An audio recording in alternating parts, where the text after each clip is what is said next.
Hello, I'm Hannah and welcome to my podcast, Don't Tell Me to Relax, the antidote to unhelpful fertility information. I'm a fertility acupuncturist and educator, and this podcast aims to empower and inform you about your menstrual cycle and your fertility. It's basically all that information you didn't get in sex education at school, with the aim of helping you improve your reproductive health and increase your chances of conception. Hiya and welcome back. We are unbelievably at episode, is it 6 or 7? I've actually forgotten. We were just talking about it. Seven. Yeah. I can't believe it. We're at episode 7. I don't know where the time has gone, but this is a spicy one, as they say, because we decided we were going to we couldn't talk about the menstrual cycle without looking at PMS, because it is something that affects, statistically, it's 90% of us. So 90% of people who have a menstrual cycle at some point in their life will be impacted by PMS, premenstrual syndrome. And obviously that the range of that is huge, and it obviously can change depending on where you are in your life and depending on what's happening each month. But it is definitely something that I think does impact our lives quite often. So that's where we're going today. So Katie, tell us, PMS. How has it been for you over your life? Horrible. Really horrible. Oh, I'm sorry. I've talked about it like a lot in various different platforms and things, just because I do think I've probably been at the more extreme end of the spectrum with it. Yeah. I mean, you've treated me for it through that acupuncture. And so my experience of PMS is very linked to my mental health. So I have obsessive compulsive disorder, and I believe I probably have something which we call PME, which is premenstrual exacerbation. So basically my PMS symptoms my PMS makes my mental health significantly more difficult and challenging. So for me, it will always, historically, it's improved now, but historically about 10 days before my period started, it would be like, okie dokie, here we go. What's going to happen? And just like, what part of my life am I going to ruin this month? Like, would you literally just wake up with it? Like one day be okay and then wake up with it the next day? Or did you know that it was coming? It took a while to kind of work it out. So I used an app, and the only thing I was tracking was when my period would come. Yes. And as I was using that, the thing that kind of made me go, I'd be feeling like very anxious like throughout that day, and just being like, what's happening? And like the anxiety would be so much that I'd almost be thinking like, is my period coming in the next couple of days? And it just became really obvious that cycle after cycle I'd be looking at that app and it'd be like period due in 10 days, period due in 10 days. So like I really noticed that changes in hormones like after ovulation. And my OCD involves a lot of like internal rumination, so I just go over things in my head like to a ridiculous degree that is utterly paralyzing and makes me like avoid certain situations. So my OCD would revolve a lot around relationships, for instance. So with my first girlfriend, I would break up with her on a monthly basis, like without fail. Like I would be starting to get very anxious. My intrusive thoughts would start. I'd be obsessively ruminating over them. It would get so much that the best thing I could do was sort of like remove myself from the situation, which was to cause a breakup. And I would do that on a monthly basis. So like it could be quite destructive. And when this was happening, did you not realise at that point what the triggers were? Was it kind of... Yeah, I didn't know I had OCD. I kind of knew there was some link with my period, but like it felt, given everything that we're told, it's always like a few days before your period that these symptoms can start, that I was like, well, it's always 10 days before, but is that PMS? Like, what is that? Can it be that? Like, surely not, that's so early, but it's definitely been so linked to whatever my OCD has clung on to at the time, and like really making that really difficult. So yeah, I would say more at the extreme end of the spectrum, perhaps. Yeah. But yeah, such a clear link for me with what my hormones are doing and where my mental health is at. Yeah. And it's really good to talk about, isn't it? Because I think lots and lots of people don't necessarily link the two together. And I think, from Western medicine point of view, GPs and even counsellors might not necessarily always have an understanding of sort of mental health issues and the exacerbation of hormones and hormones linking to mental health as well. The two are so interconnected, aren't they? And if you're not somebody who understands that, whether you're a person going through it or a practitioner treating it, then it's really difficult to be able to help or support that person. Definitely. Like, I've got really lucky in that I've worked with a therapist for a long time, and like I totally appreciate the privilege that comes there, because I've seen the same therapist privately for a few years now. Yeah. And she has been so good with me on so many levels, but like she's really clocked as I started to clock as well, and she's really listened to me of saying like, this is so much worse when my period's due. Yeah. And in like recent months when I was like having a difficult time, she was like, you need to do the things that help you, and we're going to talk about different things that can help you at the end of this episode. She's like, you need to have them very much in place before it gets bad, because mine is so cyclical. Yeah. She's like, we can anticipate this coming, so we need to have stuff in place to like protect you and support you ahead of time, rather than you dropping downhill and being like, oh gosh, like we're in a hole, how do we get out? Yeah, because once you're in it, it's so making the hole somewhat shallower compared to a pit. It's a good analogy. But what's interesting and alarming is that, researching before coming on today, is the lack of studies and research that has been done into this is absolutely, I mean, I don't know why I'm surprised by it, because you'd think after working in 10 years in women's health and being a woman myself, I would, know that this happens. But there is so little research into PMS and what its causes are, to the point where people don't actually know. There is no conclusive scientific explanation for PMS, PME, PMDD, all the different variations and severities of this issue. I mean, some people even say it's not a thing. How very dare they? I mean, I don't know who those people are or where they live. We need to find them and tell them. So, but it's the lack of research that goes into it is unbelievable, given that 90% of people can experience it. And I've got a really, really upsetting statistic. So it says that 90% of women suffer from PMS, and only 19% of men suffer from erectile dysfunction.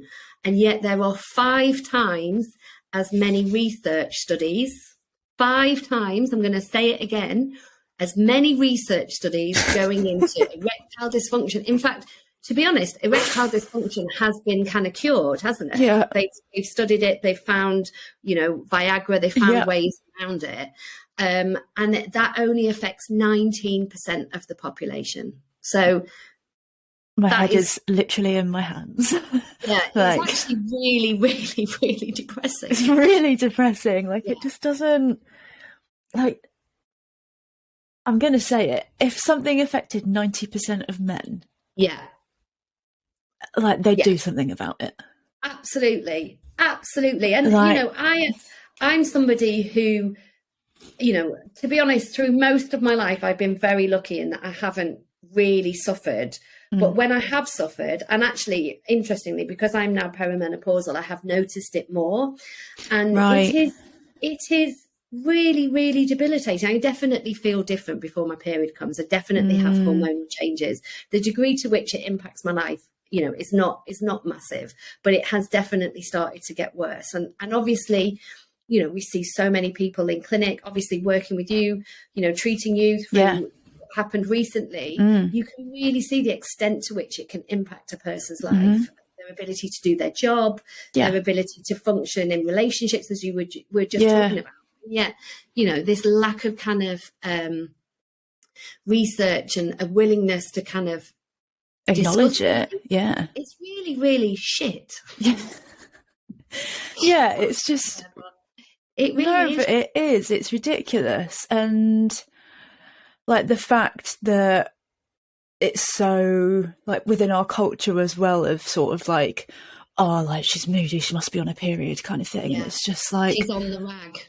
Yeah, and it's just like that, or you're just being hormonal, or I tell you the worst one. The worst one is if somebody says, "Is your period due?" Yeah, you're like, I want to slap them. Like, I mean, it's really, yeah. Even if it is due and they're right, it's still really annoying. I did a whole like the PMS workshop I did like in last summer. I called it like, "Why are you so moody?" Because it's like when people ask you that, you're just like, you just want to scream at them and be like, because I'm really struggling with this. Like, it's not, there are lots of things you can do to support it, but when you don't know what those things are, like, it can be really tough. Like, it can be really alter your experience of your day to day and make it really difficult. And then when someone like points it out to you and like your hormones aren't supporting you and maybe you are more moody or irritable or anxious, whatever it is, when someone says that to you, you're like, F off. Like, yeah. It's interesting. I remember when I read Maisie's book, Period Power, and she talks about that notion that when you're premenstrual, what you're actually seeing is a bit of reality of life. You know, it's like a little bit of a window as to what actually is the situation, because and you know, I do think there are definitely learnings that you can take from that time of life, because I guess if you think about it, estrogen kind of is the rose tinted kind of, you know, sugar coating hormone that kind of makes you kind of capable and on it. And I guess, you know, the sensitivity progesterone, whether it's a lack of progesterone or too much progesterone, whatever it is, you know, I guess, you know, when you take the kind of veil away, what you're left with is the reality of pants on the floor or, you know, washing up not done or whatever. And, you know, maybe when you're in the first half of your menstrual cycle, you're less kind of sensitive to that and you're more like, you just put up with it.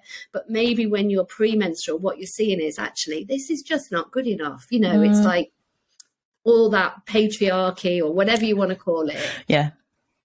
Comes to the forefront. So maybe that, you know, rather than dismiss it as being, well, I'm just being hormonal and it's just my hormones, maybe actually there is a flag there of something that needs to be addressed in life. And I think there is definitely some truth in that, isn't there? That, you know, it's too simplistic, isn't it, to be dismissed as just being hormonal. And once you get back through that week, you'll be fine again, because it's kind of like, it's not a distorted reality. It's just a different version of it. Yeah, definitely. That's a good way of putting it. It's just like a different version of it. I think, it's kind of, I guess that's where the power of like being able to like tune into yourself. And check in with kind of what's going on. And the thing that like I've definitely struggled with, that kind of concept of like there's truth in what comes up when you're like PMSing is, and I mean, this is because I have a mental health issue that makes me obsess about the things.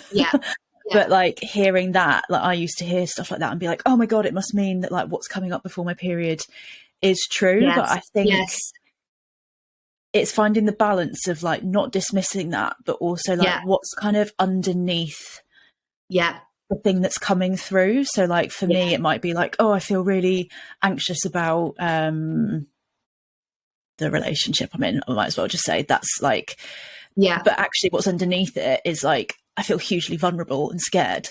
Like, and that's what's kind of underneath and driving the like, oh, like, and maybe it's something about, I guess it's just like really tuning in and being like, what's actually driving this? Because things will come to the fore when you're premenstrual. That's definitely something so many people experience. But I think just explore the ideas, whatever they are, and kind of be like, what's the thing that's like actually driving this? And then that's where you can maybe find some really useful information about what's maybe needs to change in your life.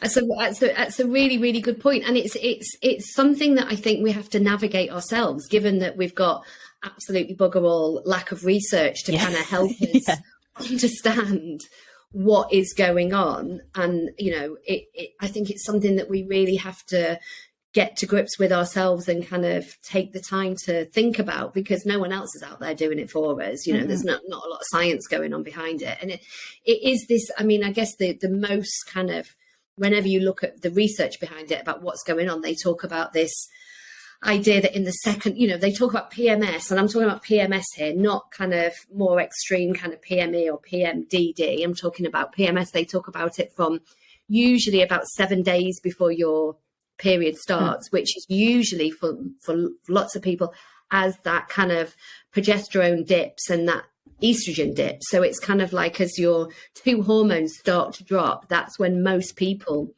start to experience the symptoms. But and you know, and so the theory goes that your reduction in the hormones means that you have less serotonin, because obviously estrogen helps build serotonin. Progesterone has a very calming effect on the brain. So as those two kind of drop away, you're left feeling sort of more anxious, maybe lower mood, you know, and all the other different symptoms that can come with it. Because as we were discussing before we came on, you have hormone receptors all over your body. So it makes sense that there would be up to 200 symptoms associated with PMS, because if you've got every cell of your body's got a hormonal receptor on for progesterone and estrogen, then every cell in your body can be affected by that drop. So, you know, I've got people in my clinic who get sore hands, or their joints start to ache, people who start to feel ill, people who get headaches. No, I mean, it's insane, isn't it? The number of symptoms that can be linked to it. But I also think that people can get like, you know, different hormonal symptoms, and maybe they don't fall into the category of PMS, but with the peak of progesterone, that can also be a difficult time for people, or with the peak of estrogen, ovulation can be a difficult time for people. So I guess it's not necessarily the rise or the fall, it's the sensitivity to it that you need to kind of understand and work out what happens for you. Because the other thing to say is what happens for one person might not happen for another. And it might change with every single cycle, depending on how stressed you are, your energy levels, whether you've been ill, how much exercise you're doing. I think all these things can either help or exacerbate your PMS cycle to cycle. Do you notice yours kind of ebb and flow with what you're doing lifestyle-wise? Yeah, definitely. Like if I'm not on top of like nutrition and just sort of eating whatever, then that can definitely make a difference. If I exercise too much, so I actually last year went on a like fitness retreat, and it was fun, but we didn't. Why did you do that? My mum dragged me weirdly, and we were doing like 3 HIIT workouts a day, which was just bonkers. Yeah. And I got spotting, I ovulated later, and my PMS wasn't great that month at all, because I was just extreme exercise. And then just also if my mental health is in a bad place, not necessarily because of my hormones, just because I've been having like an episode of poor mental health, then like it's a vicious circle where one affects the other, and then like my cycle can just be like all over the place. Yeah, and it's such a horrible feeling, isn't it? That kind of like you do sort of feel like you're not in control of what's happening, and that is really, really overwhelming. And I think you're right in that often I think what happens for lots of people is you find yourself in it before you know it. Yeah. And then once you're in it, you're like, oh, you know, I'm on a highway to hell here, because I've sort of not, that sometimes can happen to me, is that if I'm not really on it with the tracking, I suddenly go, why am I doing this? And then I'm like, oh yeah, that's why. So yeah, I guess the thing is that what we're going to talk about a little bit now is kind of like how you can support it. And I guess if anything that's come through in the last 6-7 episodes, you know, this is why, however many we've done, this is why I guess we talk so much about tracking, because if you know where you are in your cycle, you can at least understand why you might be feeling a certain way. And that can really, really help you kind of feel a bit better about what's going on, and it's not just come out of the blue, and that there is a hormonal element to it. So I think obviously tracking is really important. And like we said before, about supporting progesterone, because whether it's too much progesterone, too little progesterone, sensitivity to it, who knows? But I think supporting your progesterone and supporting that luteal phase can only help. Katie, you found supporting your progesterone in the luteal phase helpful for like balancing out your hormones? Definitely. Yeah, that came off the back of learning fertility awareness, and now it's a lot of the work I do with clients if they're struggling with PMS is really looking at supporting their progesterone production and their luteal phase. So I think I must have talked about in another episode how my luteal phase was like super short, and on the cycles where I was doing things to support my progesterone levels, my luteal phase did increase in length, and my symptoms were definitely better on the cycles where the luteal phase was longer. So definitely doing all the things to support progesterone really positively impacted me. But I think a lot of the things that support progesterone will just support you throughout your whole menstrual cycle as well. So yeah. And I know that like there are specific, can never say that word, vitamins, like B vitamins are supposed to be very good, aren't they? Because I think they're really good for the hypothalamus pituitary axis with the adrenal gland, so the HPA axis, which is all about governing stress, and they're sort of the pituitary and the hypothalamus are very sensitive to stress. So I think supporting that with B vitamins, and people often talk about ashwagandha, magnesium being really supportive, but I mean we're not nutritionists, but you know, no. I recommend asking a nutritionist or working with one if you suffer, because also, as we've talked about before, you know, lots and lots of protein in your diet to really support that luteal phase is another really good sort of nutritional hack or way of life that can really support that. Anything else, Katie? Anything else that you found helpful? Getting like plenty of protein in my diet, making sure that I like plan my meals well, just in terms of like if I've got stuff in the house to like snack on that has like protein and fat in, rather than it being like 4 o'clock and buying a tub of Ben and Jerry's, which I definitely did today, because I wasn't organized. And like I find making sure just that I'm organized, like that helps me so much. And getting like the right food in, exercising. Like for me, what seems to be working at the moment is between 3 and 4 or 5 times, depending on where I am in my cycle. But when I'm in the luteal phase, probably like 3 and more gentle stuff. Like I'm not doing anything crazy. Like I found that helpful, but to keep my body moving, definitely. And then like just looking after my mental health. So like I literally got a big sheet on the wall of the OCD guide and what to do if I start to struggle, and just like really making sure I'm on top of those things, because if I stay on top of that, then they're both better. So and I think it's good, isn't it, to plan, to do all those things, to literally plan those things into your diary, schedule it. Yeah, before you, because like we were said, you know, before you get there, because if you get there and you haven't, and you're finding that it's overwhelming, it can be very, very difficult until your hormones pick up again to kind of pull yourself out of it. So I think, you know, telling your family or the people that you live with that, you know, I'm going to be going into this time, don't piss me off. Or, you know, have an awareness that this is going to be, or this is sometimes can be a tricky time for me. You know, so people have got an awareness of where you're at, I think, can also be really, really helpful. So, you know, definitely. I'll text my girlfriend and be like, so I've ovulated. We'll be more sensitive. And she's like, she totally knows to kind of expect it now. And obviously she has a cycle as well. So she like gets it. And so she's like, where are you in your cycle? And I'm like, and like definitely talking to people about it. Something else that I've done that I found incredibly helpful is I use Google Calendar.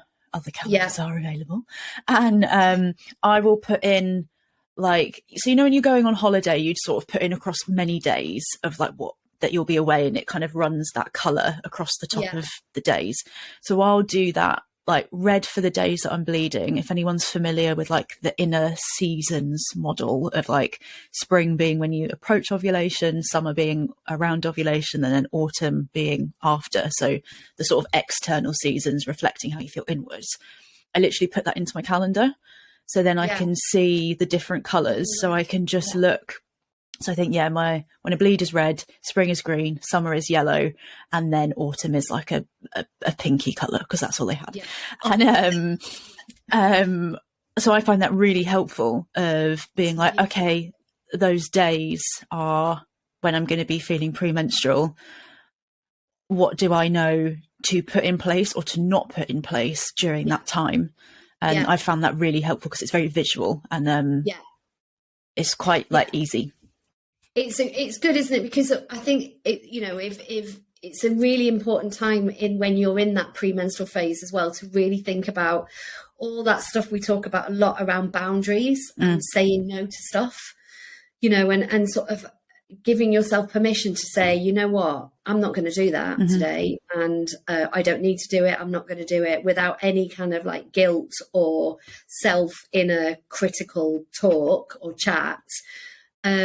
I think that can really, really help it and preempt that. So you preempt that, during this week, I'm not going to, see the people that piss you off, or, put yourself in the situation that, just say no to things. Oh, I'm not going to go out that night, or I'm going to, have a night into myself, whatever it is.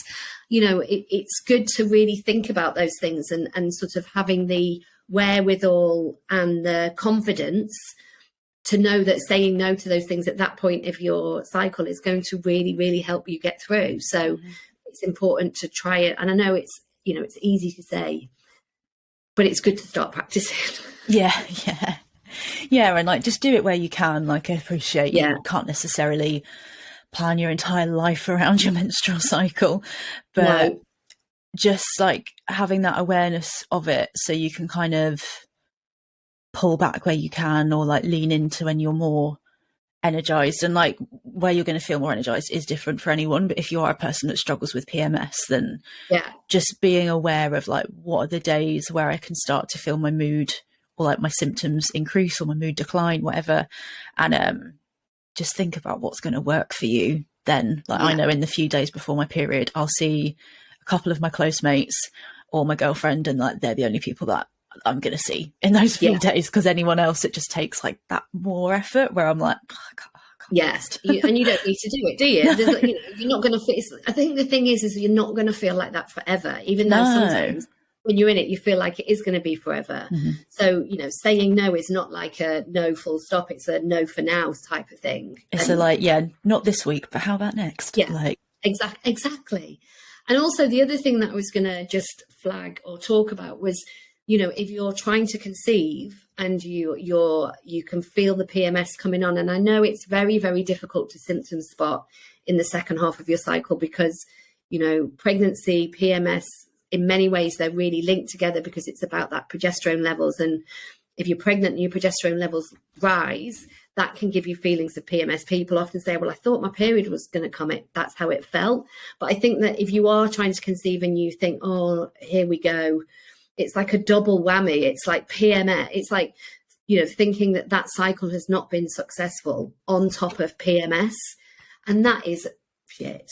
Yes. That is really, really, really tough. And so, I mean, I wish I had some amazing pearls of wisdom or answers for getting through that time. And I really don't. But I think the only thing that I can say is, looking after yourself and being kind to yourself and knowing that it's tough is a really important thing, because it is a massive double whammy.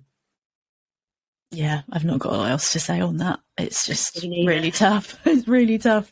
So I think we discussed like things that can be really helpful in like making a plan and literally just writing down what works for you, what's going to help you to feel more like yourself, what makes you feel more grounded, what helps you to relax, and literally just writing those things down can just be really helpful. So then if you are struggling a bit, then you've got a bit of a plan of like, okay, well, I know that painting or going for a walk or whatever it is like helps me feel early nights. Yeah.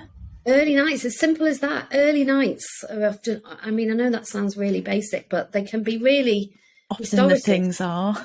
Yeah, just not doing the washing up and going and getting to bed. Yeah. Getting someone else to do it for you, or, you know, something as simple as that can be really helpful. Mm-hmm. Okay, thank you. I hope that has been helpful. And we are going to be doing a very special last episode of this series, because whatever episode we're on, we don't know. Is it 7? Is it 8? I don't know. Someone will tell us. But what I would say is we're going to do a Q&A. So you can send us in any questions between now and when we're going to do it. We don't know when that date is, but just send in your questions.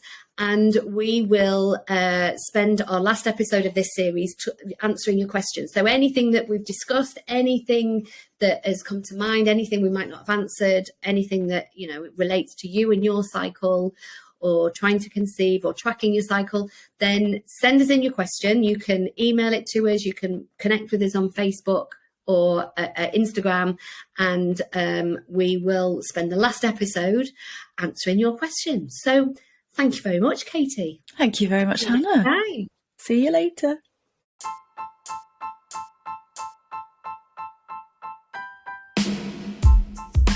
Thanks so much for listening. I hope you have learned something helpful about your reproductive health and your fertility. If you would like to find out more information, then please come and join us in our free community on Facebook. We have tons of resources, access to our webinars, we do live Q&As, and it's a chance to connect with other people who are trying to conceive. The link to register is in our show notes, and we hope to see you there.